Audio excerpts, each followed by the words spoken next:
As unidades penais são uma das páginas mais trágicas e assustadoras da Segunda Guerra Mundial. Na época soviética, sua existência não era negada, pois esse fenômeno era grande demais. Mas não gostavam nada de falar sobre esse assunto, pois ele não se encaixava de jeito nenhum nos limites da propaganda oficial. Nos anos 90, como de costume, o pêndulo balançou para o outro lado e começou a surgir uma enorme quantidade de materiais sobre as companhias e batalhões penais. Livros e filmes começaram a ser feitos sobre eles. Aí começaram até a dizer que foram justamente os soldados das unidades penais que venceram a guerra e que todos os outros supostamente só faziam figuração. O auge dessa campanha foi a série de TV Strafbat, que foi ao ar em 2004. Apesar do elenco até que bom, a precisão histórica da obra não resiste a nenhuma crítica, mesmo os criadores tendo tido acesso total aos arquivos e documentos. Neste vídeo, abordamos como viviam e lutavam soldados soviéticos das unidades penais, os motivos que levavam alguém a um batalhão penal e se havia possibilidade de retorno para essas pessoas. Você também conhecerá os batalhões penais femininos do Exército Vermelho e os esquadrões penais de Stalin. E claro, você também vai ouvir sobre os soldados disciplinares de Hitler e porque a vida deles era muito pior do que a dos seus equivalentes soviéticos. Meu nome é Semyon e declaro aberta a sessão Como Viviam. Vamos começar. Batalhões disciplinares, crimes e...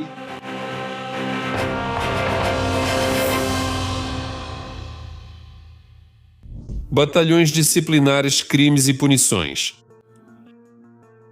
Companhias e batalhões disciplinares eram unidades especiais dentro do Exército Vermelho, para onde eram enviados militares e algumas categorias de civis que cometeram determinados crimes. Acreditava-se que, participando de combates, eles literalmente lavavam sua culpa diante da sociedade com sangue. Vale acrescentar que geralmente enviavam para batalhões e companhias disciplinares por faltas leves, pois por erros graves no Exército Vermelho, o soldado era colocado diante do pelotão de fuzilamento sem hesitar. Vale dizer que os batalhões disciplinares não são uma invenção de Stalin. Unidades semelhantes já eram conhecidas desde os tempos da antiguidade. O historiador grego Xenofonte escreveu sobre algo semelhante aos batalhões disciplinares na antiga Esparta. Unidades disciplinares existiam no grande exército de Napoleão, para onde eram enviados desertores e evasores. Durante o combate, eles eram incentivados pelo fogo de artilharia vindo de trás. Em 1917, unidades disciplinares também apareceram no exército imperial russo, mas não tiveram tempo de participar dos combates. Os bolcheviques usaram ativamente unidades disciplinares na Guerra Civil. A iniciativa de sua criação é atribuída a Lev Trotsky, que acreditava que os soldados deveriam temer mais seus comandantes do que o inimigo, caso contrário, simplesmente não avançariam no ataque. No Exército Vermelho, a primeira companhia disciplinar apareceu em 25 de julho de 1942 e 3 dias depois foi emitida a famosa Ordem de Stalin número 227, nem um passo atrás, que oficialmente determinava a criação dessas unidades. Existe até uma lenda inteira sobre o surgimento dos batalhões disciplinares soviéticos. Supostamente, um certo piloto condenado à morte pelo assassinato da esposa pediu a Stalin para trocar a sentença de morte pelo envio à linha de frente. O ditador soviético refletiu sobre a carta e então disse: "E se ele conseguir matar pelo menos um alemão?" E ordenou a criação de batalhões penais no Exército Vermelho. Isso é apenas uma lenda. Muito provavelmente, a principal razão foi o surgimento dos batalhões penais alemães na linha de frente, que Hitler ordenou recriar após a derrota em Moscou. Por mais cínico e cruel que possa parecer, naquele momento a criação de unidades penais era justificada tanto do ponto de vista político quanto militar. No verão de 1942, o destino da União Soviética estava literalmente por um fio. Foram perdidos territórios enormes e perto de Kharkov e na Crimeia, dezenas de divisões soviéticas foram cercadas e destruídas. O inimigo avançava em direção ao Volga e ao Cáucaso. E por mais cruel e ditatorial que fosse a União Soviética, sob Hitler teria sido pior. Ele simplesmente teria exterminado todos. Durante a guerra foram criados 60 batalhões punitivos e cerca de 1000 companhias punitivas no Exército Vermelho. Esses números dão apenas uma ideia indireta do número total de soldados punidos na linha de frente, já que essas unidades eram constantemente dissolvidas e criadas novamente. Elas recebiam novos números e eram transferidas para outros frontes. No total, segundo os respeitados pesquisadores Krivoshev e Kirillin, cerca de 430 mil pessoas passaram pelas unidades punitivas soviéticas durante os anos de guerra. batalhões e companhias punitivas. No Exército Vermelho existiam dois tipos de unidades punitivas, companhias e batalhões punitivos, e as diferenças entre elas não se limitavam apenas ao número de integrantes. Nos batalhões punitivos iam os comandantes de nível médio e superior, enquanto nas companhias punitivas iam sargentos e soldados rasos. Comandantes e comissários de batalhões e regimentos eram enviados ao batalhão punitivo somente por sentença do Tribunal Militar da Frente. Os outros eram enviados apenas por ordem do Exército ou de um deputado. Soldados rasos ou sargentos do Exército Vermelho podiam ser enviados à companhia punitiva por ordem do regimento sem tribunal. O efetivo do batalhão penal era de cerca de 800 pessoas em cada frente, não podiam ser formadas mais de 3 dessas unidades. Dentro de cada exército havia de 5 a 10 companhias punitivas, cada uma com cerca de 150 a 200 soldados. Além dos militares, também eram enviados para as companhias punitivas civis condenados por vários crimes. No entanto, vou falar sobre isso um pouco mais tarde. O Exército Vermelho também tinha esquadrilhas punitivas e grupos aéreos especiais, onde eram enviados pilotos que cometeram infrações. Estrutura das companhias e batalhões punitivos. No seriado Strafbat, o batalhão penal é comandado por um ex-condenado que recebeu sentença por ter sido feito prisioneiro. Na verdade, isso claramente não poderia ter acontecido.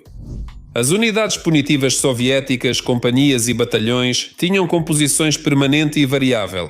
A última era composta pelos soldados punidos que permaneciam na unidade até cumprirem suas sentenças, serem feridos ou, na maioria das vezes, morrerem. A composição permanente incluía o comando, incluindo o Estado-Maior da unidade, comandantes de companhias e pelotões, oficiais políticos, instrutores médicos, sargentos, operadores de comunicação e escriturários. Todas essas pessoas nunca foram soldados punidos e certamente o comandante do batalhão ou da companhia não poderia ser um soldado punido. Como seria possível confiar a um criminoso condenado o comando de toda uma unidade?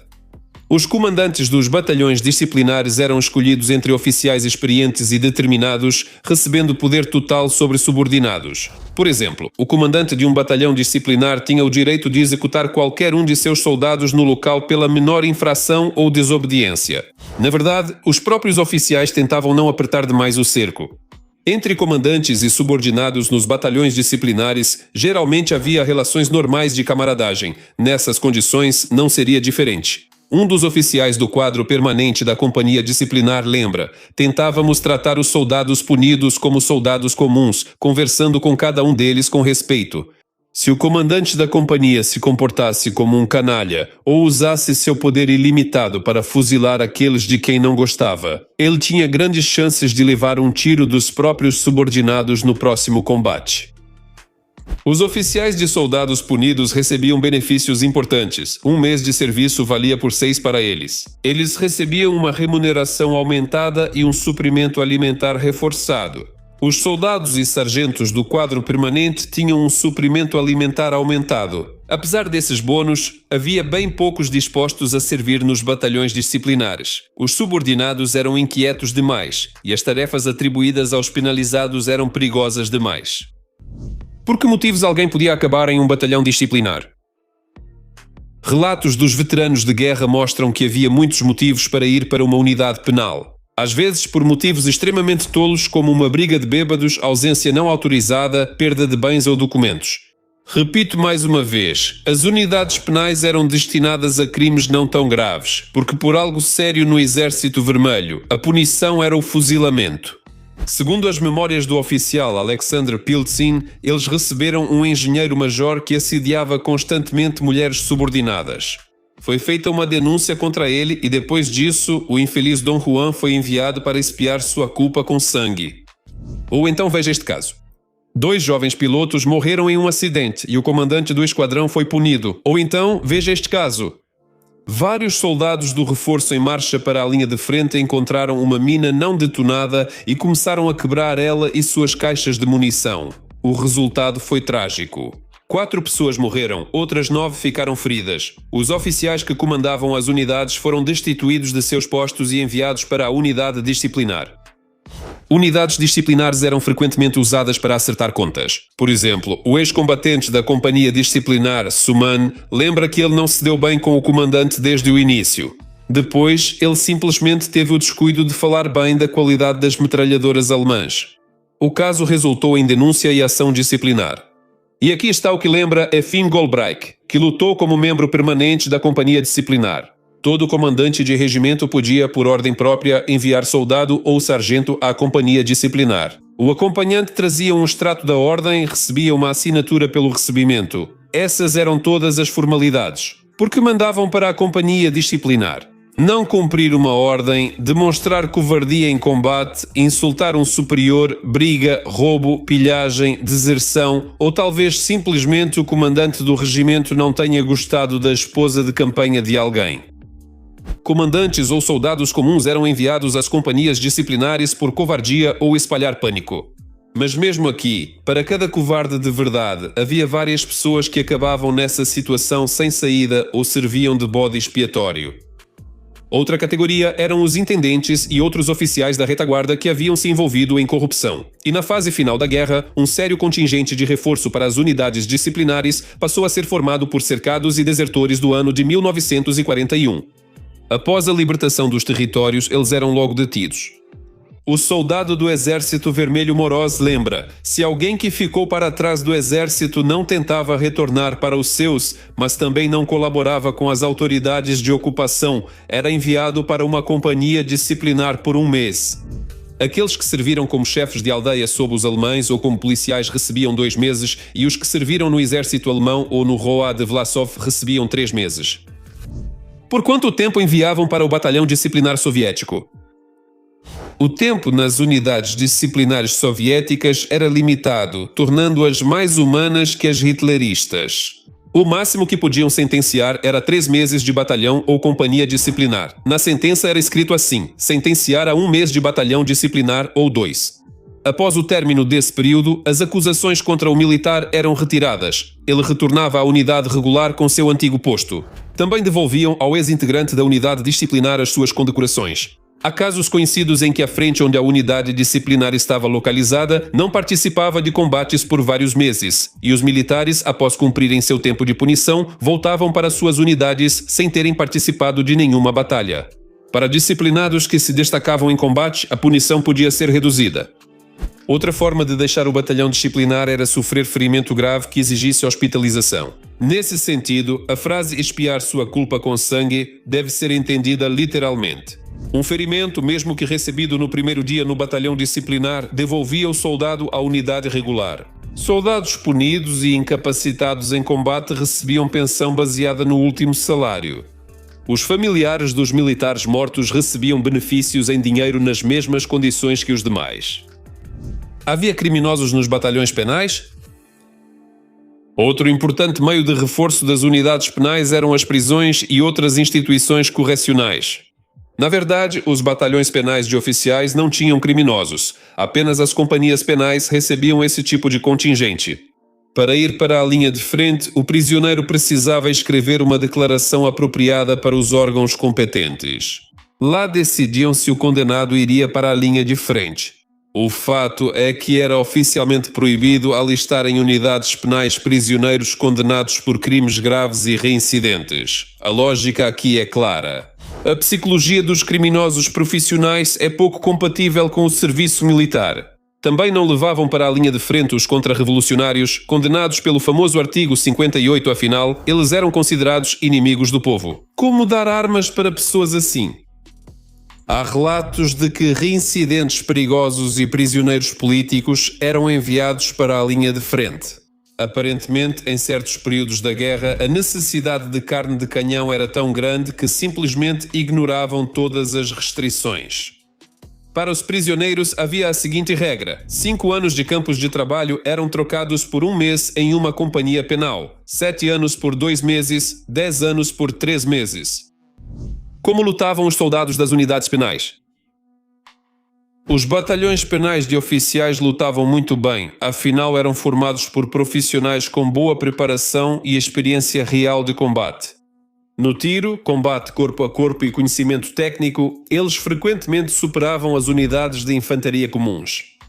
A maioria dos ex-oficiais estava disposta a fazer qualquer coisa para recuperar a patente. Muitos autores chamam os batalhões penais soviéticos de unidades de assalto de elite. Já as companhias penais eram compostas por soldados comuns do Exército Vermelho e prisioneiros civis. Eles não podiam se gabar de um treinamento especial, mas em termos de motivação estava tudo certo, pois para os soldados penais não havia caminho de volta. As unidades penais recebiam as missões mais difíceis e arriscadas, como capturar fortificações e zonas fortificadas, fazer reconhecimentos em força e realizar ataques de distração. Durante a retirada, as unidades penais frequentemente serviam de retaguarda de emergência para as tropas regulares. O armamento das unidades penais não era diferente daquele usado nas unidades regulares. O mesmo pode ser dito sobre o suprimento de alimentos. Batalhões penais femininos. Mulheres em batalhões penais? É difícil de acreditar, mas no entanto isso é a mais pura verdade. Por mais de um ano, mulheres militares soviéticas foram enviadas para unidades penais, assim como os homens. Por outro lado, por que se surpreender com isso? Na URSS, mulheres eram executadas por todo tipo de acusações absurdas. Eram enviadas para as minas e para cortar madeira. Isso é melhor do que os batalhões penais? Quando foi emitida a Ordem número 227, centenas de milhares de mulheres já estavam nas fileiras do Exército Vermelho, sem receber privilégios. Isso também se aplicava às unidades penais, para onde as mulheres podiam ser enviadas por diversos tipos de infrações. Por exemplo, por ausência não autorizada ou atraso, desobediência a ordens ou roubo do depósito. Somente no outono de 1943 surgiu uma diretriz do Estado-Maior que dizia: mulheres militares condenadas por crimes cometidos não devem ser enviadas para as unidades penais. Depois disso, elas passaram a ser punidas de outras formas. Por exemplo, eram rebaixadas de cargo ou de patente. E se a infração fosse realmente grave, elas eram enviadas para a retaguarda e lá já eram presas. A maioria dos pesquisadores modernos tem certeza de que não existiam unidades punitivas femininas separadas, mas há fatos que indicam o contrário. Em 2006, pesquisadores ucranianos descobriram uma grande vala comum perto da vila de Chapaevka, na região de Zaporozhye. Nela foram encontrados os restos mortais de 92 soldados. Mais tarde, a perícia revelou que eram, em sua maioria, mulheres. Em 1943, a linha de defesa alemã Wotan passava por aqui. Houve batalhas terríveis e sangrentas. Os moradores locais afirmavam que na cova estavam enterradas combatentes de um batalhão feminino penal que participou do assalto às posições alemãs. As garotas eram levadas para a linha de frente sob escolta. Era proibido que conversassem com os moradores locais. A guarda dizia que elas eram inimigas do povo. E quanto aos alemães? Hitler já tinha batalhões disciplinares próprios muito antes do que na União Soviética. Em 1936, surgiram unidades especiais no exército alemão, para onde os soldados eram enviados por várias infrações. Eles eram usados para trabalhos de construção e não eram envolvidos em combates. Após a campanha triunfante, Hitler dissolveu as unidades disciplinares, declarando que usar o uniforme militar alemão era uma honra e que não deveria ser manchado por qualquer escória criminosa. No entanto, as pesadas perdas e derrotas na frente oriental forçaram os hitleristas a mudar de opinião. Em 1942 foram formados os chamados batalhões quingentésimos, que também eram conhecidos como tropas de teste. Eles se pareciam com os batalhões disciplinares soviéticos, mas os alemães tinham outra atitude em relação a eles. Acreditava-se que o batalhão disciplinar era a última chance para o criminoso provar seu amor pela Alemanha e pelo Führer. A opção normalmente era o fuzilamento ou, no mínimo, o campo de concentração. Para os alemães, diferente da URSS, o serviço no batalhão disciplinar não tinha prazo. Ferimentos não anulavam a punição. Teoricamente, era possível voltar do 50º Batalhão para uma unidade comum apenas por algum ato especialmente heroico. No entanto, havia um problema. A transferência ocorria mediante um relatório do comandante que era analisado com a típica meticulosidade alemã por várias instâncias. Enquanto isso, o herói seguia lutando no batalhão disciplinar. Muitas vezes, quando a resposta chegava, a pessoa já não estava mais viva. Mesmo assim, os soldados alemães do batalhão disciplinar lutavam desesperados. O 561º Batalhão defendia as colinas de Sinhavino, perto de Leningrado, que custaram um derramamento de sangue inimaginável ao Exército Vermelho. Às vezes, os batalhões quingentésimos eram usados como destacamentos de bloqueio, apoiando a retaguarda de divisões instáveis. Mais de 30 mil militares passaram pelos batalhões disciplinares alemães. Os penalizados dos céus de Stalin. No Exército Vermelho, lutavam não apenas soldados de infantaria dos batalhões disciplinares, mas também pilotos penalizados e até técnicos de aeródromo penalizados. Os pilotos recebiam punições mais severas que a infantaria. Um soldado ficava até 3 meses no batalhão disciplinar, já um piloto podia ficar até 6 meses. Tudo dependia dos resultados das missões de combate. Os esquadrilhas disciplinares surgiram no final de 1942, após uma inspeção em grande escala que revelou que os pilotos estavam se recusando em massa a realizar missões de combate sob o pretexto de falhas insignificantes nas aeronaves ou evitavam o combate aéreo com ases alemães. Inicialmente, Stalin ordenou que os pilotos culpados fossem enviados para a infantaria para cumprir as tarefas mais difíceis. No entanto, a falta de pilotos experientes na linha de frente obrigou a reconsiderar essa decisão. Na Força Aérea do Exército Vermelho existiam esquadrilhas punitivas de caças, de ataque e de bombardeiros. Como na infantaria, o comando dessas unidades era feito por oficiais de carreira. O restante do efetivo era composto por pilotos punidos, rebaixados ao posto de soldados do Exército Vermelho. No esquadrão disciplinar, eles não podiam receber prémios, recompensas ou gratificações. Só os resultados valiam como redenção. Os resultados das missões e a qualidade da preparação técnica contavam, mas ferimentos no esquadrão disciplinar aéreo não eram considerados. As missões mais difíceis eram dadas aos disciplinados. Os documentos sobre a existência dos esquadrões disciplinares no Exército Vermelho só foram desclassificados em 2004. Esse tema ainda é considerado pouco estudado. Algumas palavras para concluir. Os batalhões penais são realmente uma página assustadora da Segunda Guerra Mundial. Eles são tão amargos e duros quanto toda a época à qual esse fenômeno pertencia. A realidade dos soldados dos batalhões penais não cabia na propaganda, e muitos documentos sobre o tema ainda estão classificados. No entanto, mesmo os fatos que conhecemos já nos dão uma ideia clara de qual foi o preço pago pela vitória. Só nos resta lamentar aqueles que gritam que podem repetir.